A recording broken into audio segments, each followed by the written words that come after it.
सुरेश की पत्नी ने अपने पति के साथ अपनी सास मालती को देखा तो उसका मुंह बन गया। लहराकर पांव पटकती हुई अपने कमरे में चली गई। अब सुरेश ने माँ को उनके रहने का कमरा दिखाकर और सब बातें अच्छी तरह समझाकर अपने कमरे में आकर पत्नी को बहुत प्यार से समझाया कि देखो, मजबूरी है माँ को अपने साथ रखना। साल में केवल 4 महीने की ही तो बात है। परेशान ना हो, आखिर समाज का हिस्सा हैं हम लोग भी, और हमारी हर सही गलत बातों पर समाज की पैनी नज़र रहती है। इसलिए सब्र करो। वैसे भी माँ की ज़िंदगी बहुत सीधी सादी है, कोई दिक्कत नहीं होगी। हमारे दोनों बच्चों की भी देखभाल हो जाएगी और हम दोनों को भी घर और बच्चों की तरफ से काफ़ी बेफिक्री रहेगी। अब शुभा को भी ये सब बातें समझ में आ गई। एक दो दिन शुभा ने बहुत बेदिली से मालती को खाना वगैरह दिया और बहुत कम बातचीत की। लेकिन तीसरे दिन उसने ये बात नोट की कि सास मालती अपने साथ में एक संदूकची भी लाई है, जिसको वो किसी के भी सामने नहीं खोलती हैं और उसकी सुरक्षा भी बहुत चौकसी से रखती हैं। अब शुभा को अपने पास सब कुछ मौजूद होते हुए भी अपनी सास मालती की संदूकची की फिक्र बहुत सताने लगी कि हवेली तो हम सब ने बेच कर हिस्सा लगा लिया था, आखिर इस संदूकची में ज़रूर कोई कीमती चीज़ है जो माँ हमसे छिपा रही है। ये बात उसने अपने पति सुरेश से भी बताई तो वो भी सोच में पड़ गया कि ऐसी कौन सी चीज़ है जो अब तक हम सबकी नज़र से ओझल रही है। खैर, उसने शुभा को समझाया कि परेशान ना हो, मौका लगते ही मैं पता करूँगा कि आखिर इस संदूकची में क्या क्या सामान है। अब सुरेश और शुभा व दोनों बच्चों का रवैया मालती के प्रति उस संदूकची की वजह से बिल्कुल बदल गया। अब उन्हें अच्छे अच्छे फल, सब्जियां, मेवे, घी लगी रोटियां और अच्छी अच्छी ताकत की चीज़ें खाने को दी जाती। और शुभा, जो अपनी नाक पर मक्खी भी नहीं बैठने देती थी, मालती के पैर भी दबाने लगी। मालती के कमरे की साफ सफाई वगैरह का भी बहुत ध्यान रखने लगी। सिर्फ संदूकची के लालच में सारा घर मालती की सेवा टहल में जुटा रहता और अच्छी देखभाल से मालती जल्दी ही स्वस्थ हो गई। अब वो बिल्कुल निश्चिंत होकर अपनी ज़िंदगी को जीने लगी। एक बार वो नहाने गई तो शुभा ने चुपके से उस संदूकची को देखा तो उसमें ताला लगा था। फिर उसने ना जाने क्या सोचकर संदूकची को उठाया तो संदूकची बहुत भारी थी। अब तो सोते जागते हर वक्त शुभा के ख्यालों में वो संदूकची ही छाई रहती। इस तरह धीरे धीरे 4 महीने कब गुजर गए पता भी नहीं चला।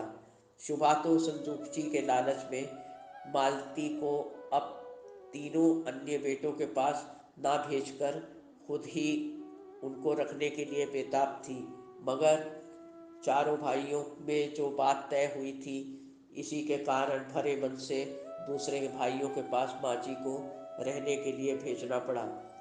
एक एक कर कर चारों भाइयों के यहाँ शुरू में तो मालती को वही तिरस्कार मिला जो पहले मिला था, मगर संदूकची के लोभ और रहस्य ने उन्हें भी व्यवहार कुशल बनाकर मालती के प्रति एक जिम्मेदार इंसान बना दिया। इस प्रकार अब मालती के दिन और भी ज़्यादा आराम से और इज्जत से गुजरने लगे और उनको ज़िंदगी बहुत हसीन लगने लगी कि अचानक एक दिन सबसे छोटे लड़के महेश के घर में मालती की तबीयत बहुत खराब। जब सारे भाइयों को खबर मिली कि मालती बीमार है तो सापरिवार महेश के घर में आकर डेरा डाल दिया।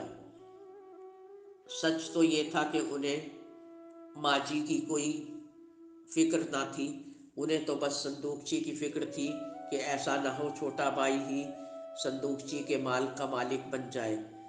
फैमिली डॉक्टर की सलाह से मालती को हालत गंभीर होने की वजह से अस्पताल में भर्ती करवा दिया गया, जहां डॉक्टरों के काफ़ी प्रयासों के बाद भी मालती को बचाया नहीं जा सका।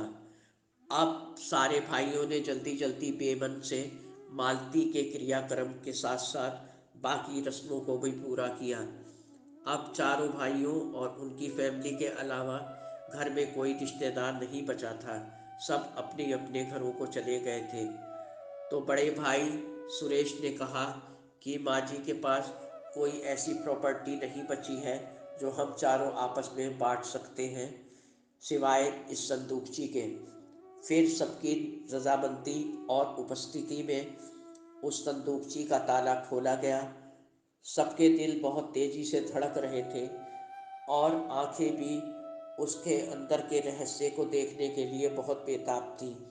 सुरेश ने संदूकची का जैसे ही ढक्कन खोला तो आश्चर्य से सबकी आंखें खुली की खुली रह गई, क्योंकि उस संदूकची में सिर्फ छोटे बड़े कई प्रकार के पत्थर भरे हुए थे और एक कागज का टुड़ा मुड़ा लिपटा हुआ पर्चा भी उसमें पड़ा था। अब कौतूहल से सुरेश ने उस पर्चे को खोलकर जोर जोर से पढ़ना शुरू किया कि मेरे प्यारे बच्चों, इस बक्से के अंदर ये पत्थर देखकर तुम सबको बहुत हैरानी हो रही होगी और इस वक्त तुम सबको गुस्सा भी बहुत आ रहा होगा।